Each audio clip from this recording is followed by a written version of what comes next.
Hello, avid readers, book nerds, and casual observers, and welcome to the Read Along brought to you by the Lit Round Table. I'm Joseph. And I'm Anna, and today we're talking about The Light of the Midnight Stars by Rena Rossner. Here we are, part 12. Part 12 of The Light of the Midnight Stars. With another sister cycle. Yes, here we are. So starting with our epigraph, it's mostly just philosophical about tragedy. Tragedy follows tragedy. Which Yes. I'm like, okay, what's going to happen here? Oh, for sure. For sure. Rena Rossner, these characters have suffered enough. Why are you being a sadist right now? Why We don't know. Why can't they be happy? We don't know. We don't. Yeah, so that's the epigraph. And then we have our Stannah chapter. Yes, we do. So yeah, she's like really taking hold of the snake, coming to terms with it. And she's got that fire back, but it's not angry like it used to be. It's more just like truth, I think is how she describes it. Yeah. Which is kind of cool. Like I'm here for her character growth. I'm here to see her become a superhero. So she has been going into town lately to try to pick up some sort of an apprenticeship, bring in a little extra cash, get out of the house, live life. No takers on that. However, she does meet up with Theodore on the road, similarly to how she would used to meet up with Gavriel on the road back in the old town.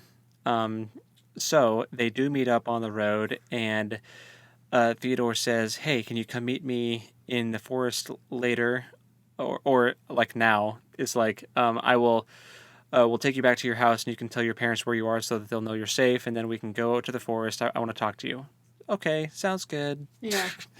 And so they do. They ride back to the house.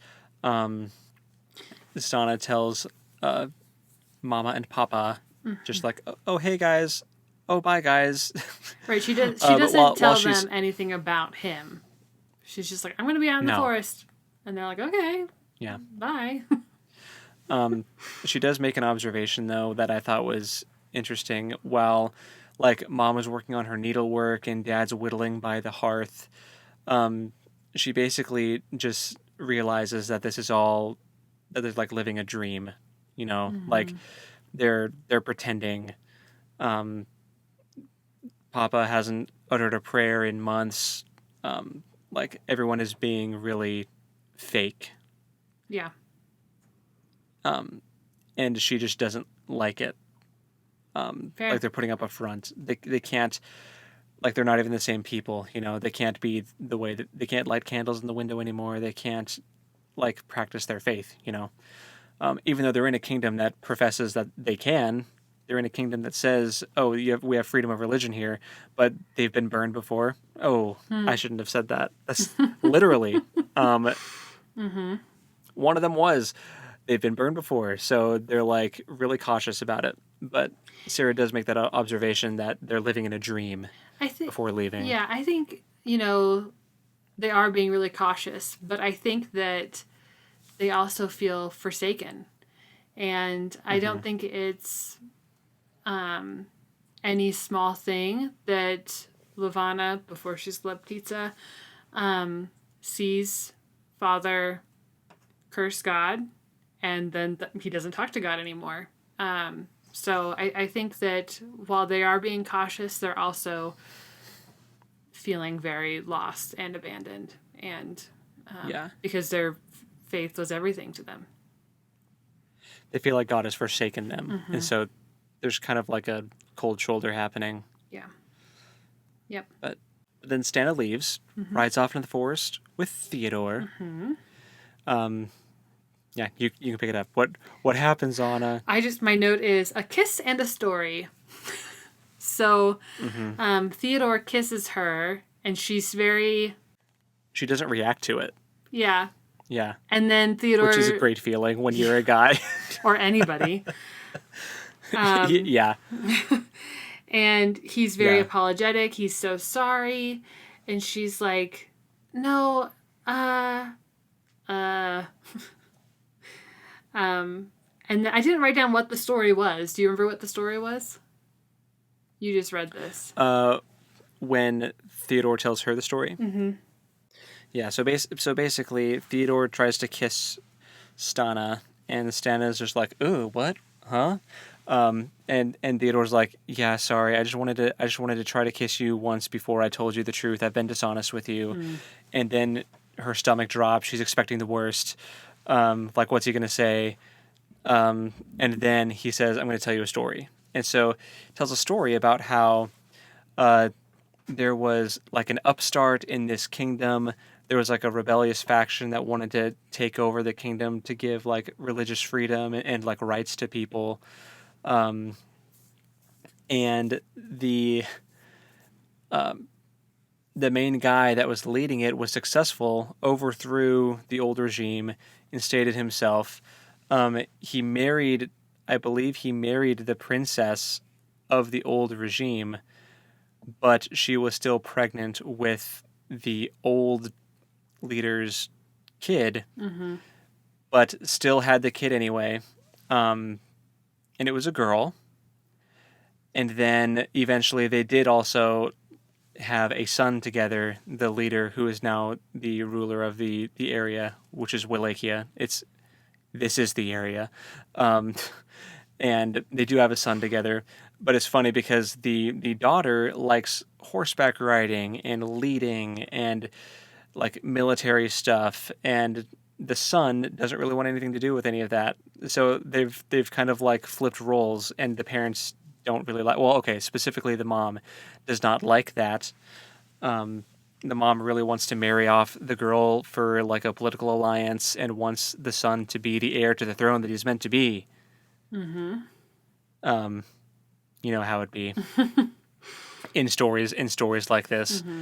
And then then the Theodore says, "I am the daughter in that story. My name is Princess Theodora, and like I'm sorry that I didn't tell you and all this stuff." And basically, Theodora is mortified that she's saying this out loud, and I just remembered a detail that plays into this because when Stana first sees him on the road, she notices, or he takes his helmet off.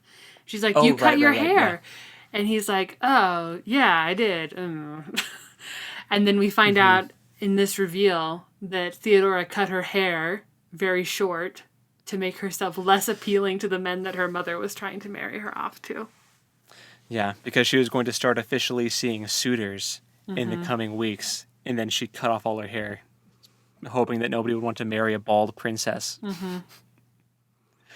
Oh, what a move. You gotta admire that. I do. You know, I really do. you gotta admire that. Yeah. Thought that was an important detail, so I wanted to make sure we got it in there. No, yes, thank you. I forgot about that. Yeah. Yes, that is important. So yeah, now the cat's out of the bag. Theodore is Princess Theodora, and now Stana knows, and is like really chill about it. Like Yeah. she doesn't blow up in anger or anything. No. Not like, "Oh, how could you trick me?" How like all the worst case scenarios that were probably playing out in Theodora's head leading up to that moment didn't happen, which is good to see. No, and in fact, she reveals her real name too. That she is Sarah. Yeah. Yeah. So they have kind of an ongoing like tit for tat thing where like if one of them reveals something, the other one reveals something. Which I think is a good way to have a relationship. Yeah. It is like Stana does say at one point, like, "I am promised to another," and all this stuff, and then Theodora's like, "Oh, maybe that's for the best. We're just not meant to be together," and Theodora's like very down in the dumps about the situation, and I feel really bad for both of them, but Yeah. like I felt bad for Stana before, but now I also feel bad for Theodora, and also Constantine. The only one that doesn't have a weird tragedy thing is Nikolai, and it's like he's just kind of there. But That we know so of. is so far, right, absolutely. But yeah, so we finally got the reveal. Theodora is a woman. Yes. Yep. And then we cut, after Stana reveals her name, we cut right to an Anna chapter. So. Yep. Which this was kind of funny. They're like eating dinner as a family at the table, and there's a knock at the door, and they all tense up because nobody comes to the house because they don't know anybody on purpose. Yeah. And Papa goes and gets the door, and it's Constantine, which just has Anna in shock a little bit that he showed up. And then it's revealed to Constantine that she has not told her parents anything about him because they don't know he exists. Which again feels great. If I were gonna show up to someone's house and be like, "Can I?" Okay, spoiler for what's about to happen. Constantine, when he comes in, says, "I would like to ask your permission to marry your daughter."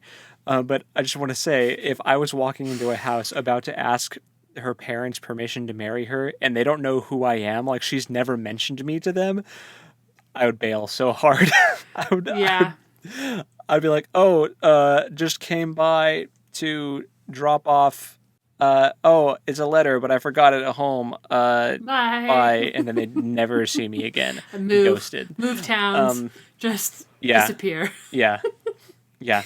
No, that'd be a horrible feeling. But he kind of brushes it off. He's like, "Oh, so you didn't tell them anything about me?" And he like laughs it off. And he just kind of sits down and keeps going.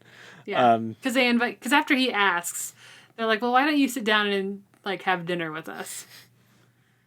Yeah, let's get to know you a little bit. Right.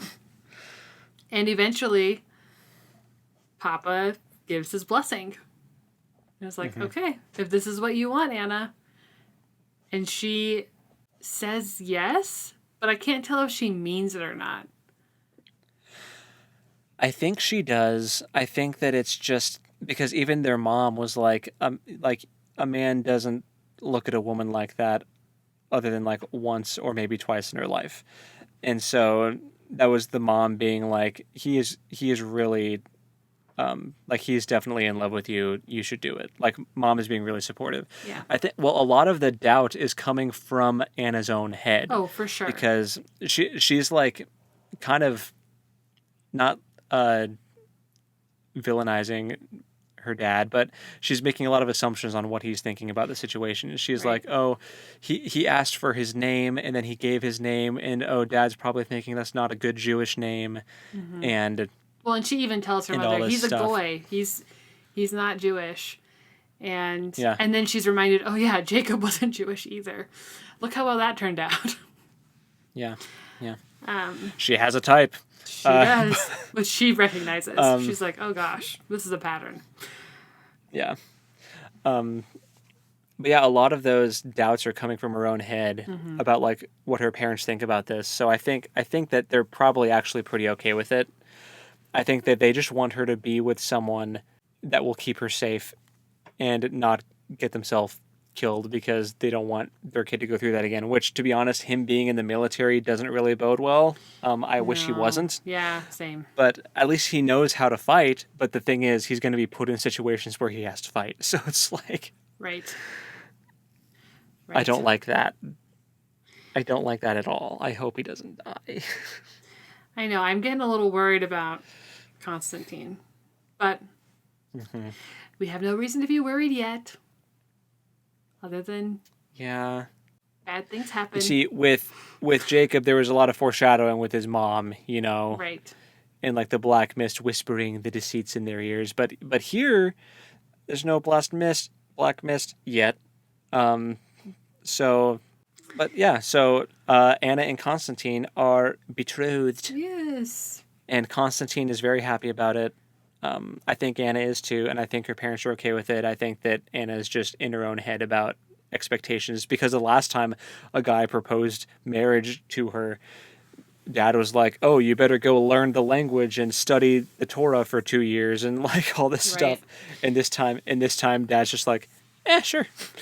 Right. I mean, I don't think he's taking it lightly, but I think he is also probably thinking about, well, last time I made all these stipulations and that ended horrifically. So, and God has forsaken me. So this man loves my daughter and she wants to be with him too. So sure. Why not? I think that's Papa's attitude right now. Sure, why not? Yeah. Why not? Yeah. Might as well happen. Yeah. I mean, yeah. So that was the Anna chapter. Yes. I don't even want to talk about the next one because we get to Me Leptitsa neither. again. So I have. Me neither. Let me just blitz through this really quick. It's poetry Okay, again. go for it. Which we know now that poetry for Leptitsa means more star sex. So we're back to waiting for Starman. He shows up. They hook up. It's written really well. It's just so And he strange. puts a ring on He it. puts a ring on it. And so she goes home and she's like thinking about how much she misses him and she's playing with the ring on her finger and then she falls asleep and she wakes up and it's gone. And that's And basically then she's her. like, "Wait, did that happen?" Right. And that's basically her chapter. I'm pretty positive she's going to end up pregnant and then it's going to be really confusing for everybody. I have no idea what to expect with her story, dude. I have no idea. Like, here's the thing. Either one, it is really happening. She is having sex with a star. Might as well happen in this universe. I mean, there's creepy black mists that possess people and dragons and stuff. But, and like, people can turn into fiery snakes. Like, okay. Like, weird stuff happens in this universe. But, like, I don't know, because it's either it's real or it's not real and it's just like some kind of weird trauma response, man. Like, I don't know. Like, if it's all in her head and it's just a trauma response because of what went down in the last town. The thing is, I have no idea. I have no idea what's happening with her or what to expect with her story. It's just so trippy and weird. Yeah. And I'm not dissing on it at all. Like No, me neither. It's well written. It's really well written. It's just some of the language that's used in the poetry. It's very. There's some explicit moments. Yes. More so than the last time it happened. Like, last time it was like, is that what she's talking about? And this time it's like, yeah. Right. No question about it. It is for sure happening. Or like, Yeah. she's not pulling any punches. Yeah. So. So anyway, we know that Leptitsa and Starman are married now. Right. I wish he had a name anything- so we didn't have to keep calling him Starman. It's fine. I know. So anyway, that's Leptitsa and Starman. They're married now. Maybe. Who knows what's going to happen there? Whatever. At the very least, she thinks she's married to a Starman, Yes. and they be getting down and dirty at night. And so I guess we'll see if anything comes of that. But yeah. What's our next reading assignment, Anna? So you were going to read 3 sister cycles for our next read-along week. So not next week, but the following week. Y'all know the drill. Cool. Sounds good. 3 sister cycles. Okay. Okay. Perfect. Well, I guess until next time, go read something cool or happy reading, whichever Happy I reading. say. Happy reading. And we'll talk at you next time. Later. Bye.